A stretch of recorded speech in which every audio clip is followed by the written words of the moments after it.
Bon, aujourd'hui on parle d'affixe d'un nombre complexe. Donc on considère un nombre complexe z. Donc je rappelle que c'est un nombre qui s'écrit sous cette forme-là, x plus y, x dans r, y dans r, et i au carré est égal à moins 1. Donc à chaque nombre complexe, z, on peut associer un point m, donc z, est associé au point m du plan complexe de coordonnées x, y. D'accord? Donc par exemple, si j'ai z1 qui est égal à 2 plus 2i par exemple, eh bien je peux lui associer, est associé au point m1, donc qui a pour coordonnées 2, 2, partie réelle, partie imaginaire.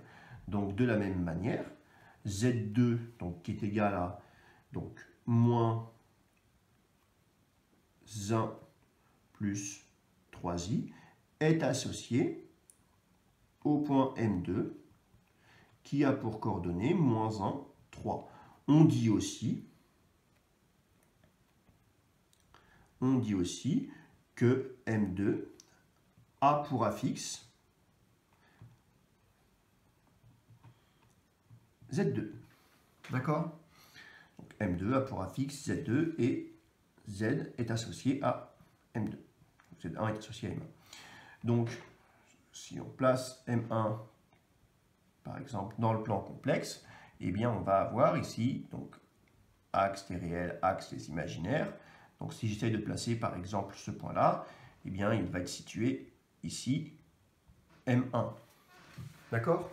Donc, maintenant, ce qu'on va voir aujourd'hui, c'est qu'on essaye, ça, c'est ce qu'on appelle l'écriture algébrique d'un nombre complexe. Donc, c'est 1, 2 plus 2i, c'est ce qu'on écriture algébrique, qui fait apparaître donc, sa partie réelle et sa partie imaginaire. Maintenant, et ça il va falloir que vous le compreniez, c'est une notion difficile, mais on peut l'écrire autrement. Donc il existe d'autres types de coordonnées que les coordonnées cartésiennes, abscisse ordonnée. D'accord? Il existe, je prends un point sur le plan, si je ne vous dis pas ces coordonnées cartésiennes, je ne vous les dis pas, mais je vous dis qu'il est situé à ce point, il est situé à une distance égale à 3 unités, donc vous avez ici votre unité, ce point il est situé à 3 unités de l'origine de votre repère. Donc 3 unités. Bah, ce que vous faites, vous pouvez me dire qu'il peut être là peut-être, ce point. Et pourquoi est-ce qu'il ne serait pas... Pourquoi est-ce qu'il ne serait pas là? Si je vous dis juste qu'il est situé à 3 unités, bah vous ne pouvez pas savoir avec précision où le mettre sur le plan complexe. Donc, pour avoir une meilleure idée de où se trouve-t-il ce point, si je vous dis le point est situé à 3 unités de l'origine du repère, vous êtes obligé de tracer le cercle de centre O et de rayon 3, puisque je vous ai dit qu'il était situé à 3 cm de l'origine du repère. Voilà, donc là, vous n'êtes pas plus avancé que ça, vous pouvez juste me dire qu'il est là-dessus, mais pas plus d'informations que ça. Maintenant, si je vous dis l'angle, donc ici vous avez le vecteur U qui est un vecteur directeur de l'axe des réels, donc si je vous donne l'angle UOM, alors à ce moment-là, bah, vous êtes capable de me placer donc, le point dont il est question sans problème. D'accord? Si je vous dis que par exemple, donc, première information que je vous ai donnée, OM est égal à 3. Donc deuxième information, UOM est égal à, donc par exemple, on parle en radian, donc 3pi sur 4. Et bien là, vous êtes capable de me placer précisément le point M, et je ne vous ai pas donné ni la partie réelle, ni la partie imaginaire, donc du nombre complexe Z qui était associé. Donc comment est-ce que vous allez faire? Vous savez que pi sur 4, c'est la première bisectrice ici, donc pi sur 4, 2pi sur 4, 3pi sur 4. Ici, vous avez donc l'angle qui est égal à 3pi sur 4. Bah, connaissant ces deux informations, le point M que je cherche, il est bien ici. Et je peux le tracer précisément et je n'ai pas eu besoin des coordonnées abscisse, ordonnée, partie réelle, partie imaginaire. Donc tout ça pour vous expliquer. Donc ça, c'est ce qu'on va appeler donc, le module du nombre complexe z qui est associé à m.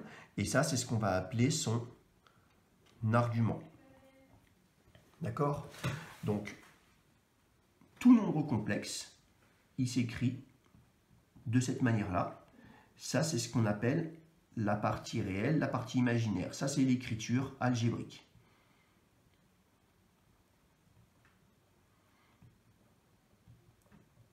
D'accord? Pour faire apparaître le module et l'argument du nombre complexe z, eh bien, ça, je peux écrire mon nombre complexe autrement. On va appeler d'écriture, de forme, écriture ou forme, de forme trigonométrique du nombre complexe. Trigonométrique. On fait apparaître le module de z, donc module de z, multiplié par cosinus de θ plus i sinus θ. Alors ça, c'est juste des notations. θ, c'est ce qu'on va appeler l'argument du nombre complexe z, et z, avec deux barres comme ça sur les côtés, c'est ce qu'on va appeler le module de z. D'accord? Donc, je rappelle, le module, c'est la distance du point O au point M associé au nombre complexe z, et θ, c'est l'angle simplement UOM, où U, c'est le vecteur directeur, d'accord, de l'axe des réels, un des vecteurs directeurs de l'axe des réels. Voilà. Alors, le module, très simple. Le module, c'est simplement, donc vous avez un nombre complexe z qui s'écrit x plus iy. Le module, c'est racine de x carré plus y carré. D'accord? Donc, ça vous dit quelque chose normalement, c'est la racine carrée de z fois son conjugué. Donc, l'argument, c'est un peu plus difficile. Pour déterminer l'argument d'un nombre complexe, vous allez avoir, donc, si z est égal à x plus iy, alors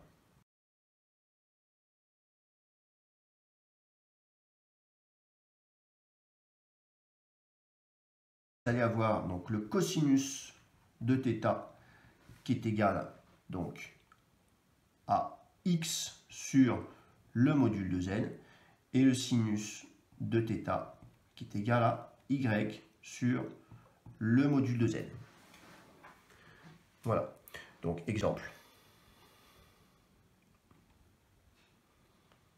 Je cherche le module et l'argument d'un nombre complexe z, c'est-à-dire je sais que je peux l'écrire sous cette forme-là, module multiplié par cos θ plus i sinus θ, où θ, c'est l'argument de z. Donc, exemple, si j'ai z qui est égal à 2 plus 2i.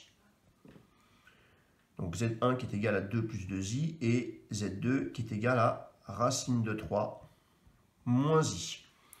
Donc, la première chose à faire, c'est de chercher le module. Donc, déterminons. Le module de z1, ça c'est calculatoire, c'est facile, d'accord? C'est la racine carrée de 2 carrés plus 2 carrés. Je finis mon calcul, c'est la racine de 4 plus 4, ça fait 8. D'accord? Donc ça fait 8, et 8, c'est 2 fois racine de 2. Maintenant, donc, déterminant l'argument de Z1. Donc, j'applique tout bêtement ça. De toute façon, il faudra le faire 15 fois, et puis ça va rentrer. Donc, le cosinus de θ, c'est la partie réelle de Z1, c'est-à-dire 2, c'est ce 2-là, d'accord? c'est ce 2 là qui est là, 2 divisé par 2 racines de 2. Le sinus de θ, bah, ça sera quoi? Ça sera le 2, donc ce 2 là par contre, j'aurais peut-être dû prendre un exemple un peu plus parlant, parce que là, on va peut-être confondre les deux, donc ça revient à la même chose, bien sûr. Donc 2 divisé par 2 racines de 2. Alors bien sûr, je peux simplifier, 1 sur racine de 2, 1 sur racine de 2, et là, je multiplie par racine de 2 en haut et en bas. Ça fait racine de 2. Racine de 2 fois 1, ça fait racine de 2. Et racine de 2 fois racine de 2, ça fait racine de 2 carré, ça fait 2. Là, je fais la même chose. Bien sûr, je trouve la même chose puisque c'est la même chose. Et là, dernière chose, donc il faut se référer à votre cercle trigonométrique. C'est pour ça qu'on travaille beaucoup là-dessus. Quelle est la mesure? Donc, quelle est la mesure que vaut θ pour que cos θ soit égal à racine de 2 sur 2 et sin θ soit égal à racine de 2 sur 2. Ça, il faut l'apprendre. Donc, si vous ne le connaissez pas, apprenez-le. Donc, le nombre complexe, donc le nombre réel, pardon, qui vérifie donc cos θ égale à racine de 2 sur 2 et sin θ égale à racine de 2 sur 2, eh bien c'est pi sur 4. Donc θ est égal à pi sur 4 plus 2kπ, puisque vous pouvez faire autant de tours de cercle que vous voulez.